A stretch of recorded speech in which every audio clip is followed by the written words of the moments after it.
Todos cargamos algo, aunque a veces lo ocultemos incluso de nosotros mismos. Puede ser un recuerdo que se aferra a los rincones más profundos de nuestra mente, reviviéndose en los momentos de silencio. Quizás sea una culpa, esa voz tenue pero persistente que se desliza en la oscuridad, recordándonos aquello que no podemos cambiar.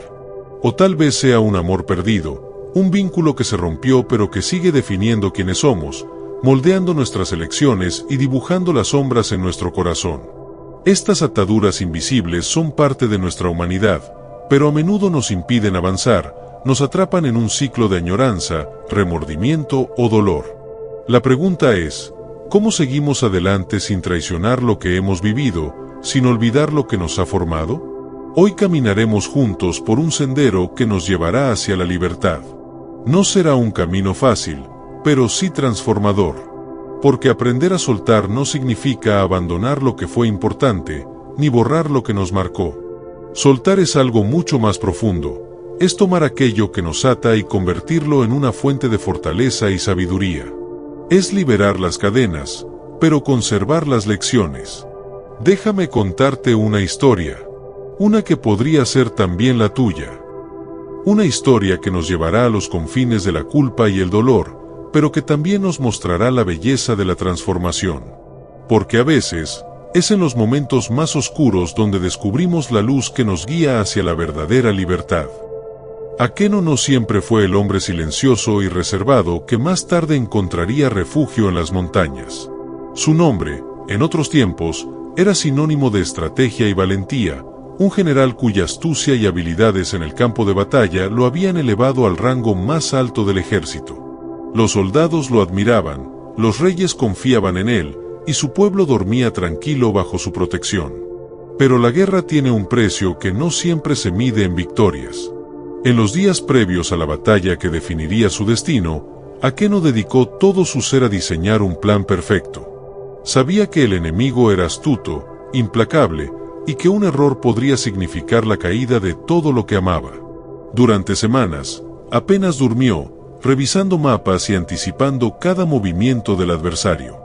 Finalmente, el día llegó. El sol despuntó sobre un horizonte teñido de incertidumbre. Akeno lideró a su ejército con un liderazgo que parecía casi sobrehumano. La batalla fue feroz, y su estrategia se ejecutó con una precisión impecable.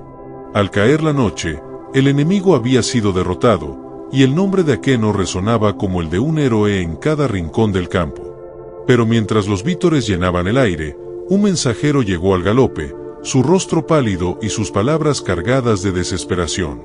La aldea natal de Akeno, donde residían su esposa, Mei, y su hijo pequeño, Ren, había sido atacada por un grupo de espías enemigos. En su afán por garantizar la victoria en el frente, Akeno había pasado por alto la seguridad de su hogar. Cuando finalmente llegó a la aldea, el olor a humo y muerte era insoportable. Los campos que una vez florecían ahora eran cenizas, las casas reducidas a escombros. Frente a las ruinas de su propia casa, Akeno cayó de rodillas. Entre las cenizas encontró el juguete favorito de Ren, quemado y destrozado, y un fragmento de la túnica que Mei solía usar mientras cuidaba del jardín.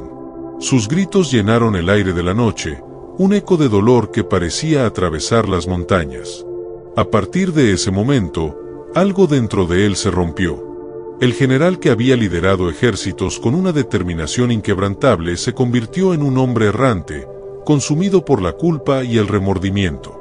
Durante años, vagó sin rumbo, evitando cualquier contacto con el mundo que una vez había protegido. Cada noche, bajo la tenue luz de la luna, sostenía el juguete y la tela, como si con ello pudiera revivir algún fragmento de lo que había perdido. Pero el peso de su dolor no disminuía.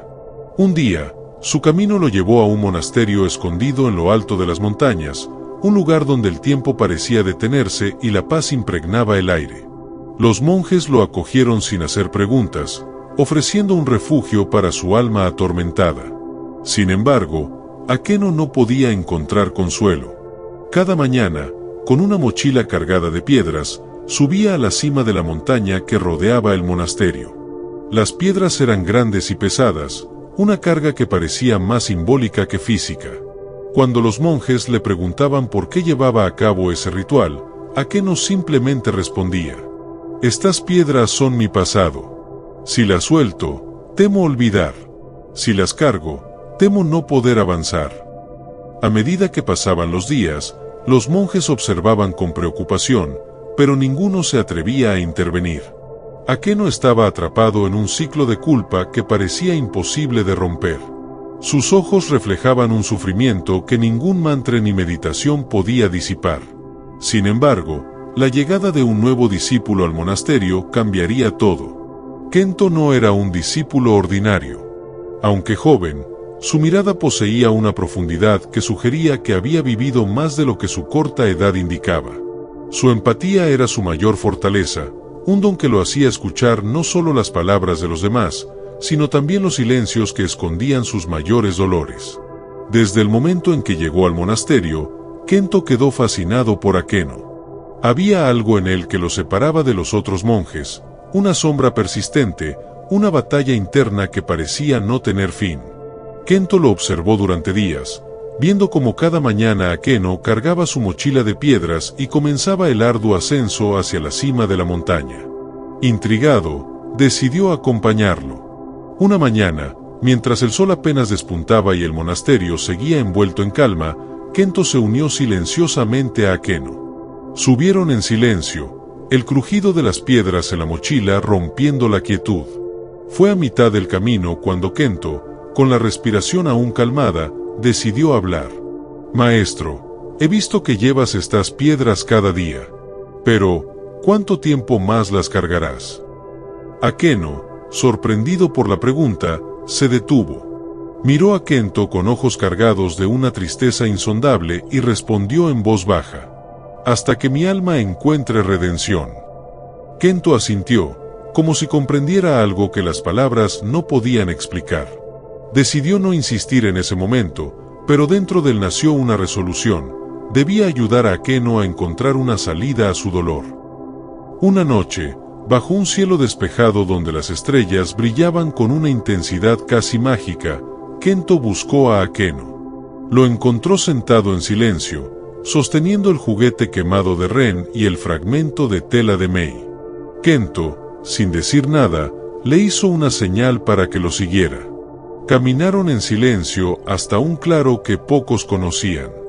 Allí, un estanque cristalino reflejaba el cielo nocturno como si fuese un espejo. Las estrellas parecían bailar en la superficie del agua, y el aire tenía una calma casi sagrada. Kento se inclinó, recogió una piedra del suelo y se la entregó a Akeno. «Maestro, lanza esta piedra al agua y dime qué sientes». Akeno, desconcertado pero intrigado, obedeció. La piedra atravesó el aire y cayó al estanque, creando ondas que se expandieron rápidamente, perturbando el reflejo de las estrellas. Ambos observaron en silencio cómo las ondas se desvanecían, hasta que el agua volvió a estar completamente tranquila, como si nada hubiera pasado. Fue entonces cuando Kento habló, con una voz suave pero llena de intención. «¿Lo ves, maestro?» El agua no rechazó la piedra, pero tampoco se aferró a ella. La aceptó por un momento, permitió que dejara su marca, pero luego siguió siendo lo que es. Así deberíamos ser con el pasado: aceptar su peso, aprender de él, pero no cargarlo para siempre. Akeno no respondió de inmediato. Sus ojos permanecieron fijos en el estanque, observando cómo las estrellas volvían a reflejarse en su superficie. Sus manos temblaron ligeramente al soltar el fragmento de tela y el juguete, como si las palabras de Kento hubieran tocado algo profundo dentro de él. Esa noche, mientras las demás luces del monasterio se apagaban, Akeno reflexionó. La imagen de las ondas en el agua, su simple pero poderosa metáfora, lo perseguía. Se dio cuenta de que su culpa no solo lo había consumido, sino que también le había impedido honrar verdaderamente a Mei y Ren. Al amanecer, con el cielo teñido de naranja y púrpura, Akeno subió de nuevo la montaña. Kento caminaba a su lado, en silencio, pero con una presencia tranquilizadora. Cuando llegaron a la cima, Akeno hizo algo que nunca había hecho antes. Sacó una piedra de su mochila y la dejó caer al suelo. El sonido de la piedra al golpear resonó en el aire, como si el mismo universo reconociera el acto. Kento, con una leve sonrisa, observó a Akeno mientras éste cerraba los ojos y respiraba profundamente, como si el peso invisible de su alma comenzara a aligerarse. Era solo una piedra, un gesto pequeño, pero para Akeno era el primer paso hacia algo más grande, el camino para soltar su carga y permitir que la paz entrara de nuevo en su vida. Kento, mientras descendían juntos la montaña, pensó, a veces, la mayor enseñanza no está en las palabras, sino en el acto de acompañar a alguien hasta que pueda ver su propia verdad. Y así, el discípulo se convirtió en guía, y el maestro, en un hombre que comenzaba a liberarse de su propio pasado. Akeno comprendió, finalmente, que las piedras que cargaba no eran solo peso físico, sino el reflejo de un pasado que no podía cambiar. Pero esa mañana, al dejar una de ellas en el suelo, marcó un cambio profundo. Entendió que soltar no es olvidar, sino liberar espacio para algo nuevo. El acto de dejar caer la piedra no solo aligeró su mochila, sino también su alma. Era un símbolo de aceptación, un paso hacia la redención que tanto había buscado. Kento, el joven discípulo que llegó al monasterio como un observador curioso, se transformó en un faro de sabiduría. Sus palabras no solo guiaron a Akeno, sino que también nos recuerdan que las mayores enseñanzas suelen ser las más simples. A veces, el acto de acompañar a alguien en su camino puede sanar tanto al que guía como al que es guiado. Mientras descendían la montaña juntos, el aire parecía más liviano, y Akeno, por primera vez en años, sonrió. Era una sonrisa tenue, pero contenía el brillo de una esperanza renovada. Había descubierto que el verdadero guerrero no es quien oculta sus cicatrices, sino quien las acepta y las transforma en caminos hacia la sabiduría. En la vida, todos cargamos piedras invisibles, culpas, miedos, arrepentimientos. Pero no estamos destinados a llevarlas para siempre. Como el agua que acepta y libera la piedra sin perder su esencia, también nosotros podemos permitir que nuestras cargas dejen su huella y, luego, dejarlas ir. Porque el pasado no define quiénes somos, nuestras decisiones en el presente sí. Hoy, Senderos de Sabiduría te invita a reflexionar, ¿qué piedras estás cargando? ¿Qué pasos puedes dar para soltarlas? Toma un momento para escribirlo, meditarlo y transformarlo en un acto simbólico de liberación. Recuerda, no estás solo en tu camino.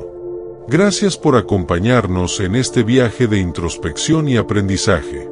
Si estas palabras resonaron en tu corazón, te invitamos a unirte a nuestro canal y ser parte de esta comunidad. No olvides activar las notificaciones para no perderte el próximo Sendero de Sabiduría. Juntos, seguiremos construyendo puentes hacia una vida más plena y consciente.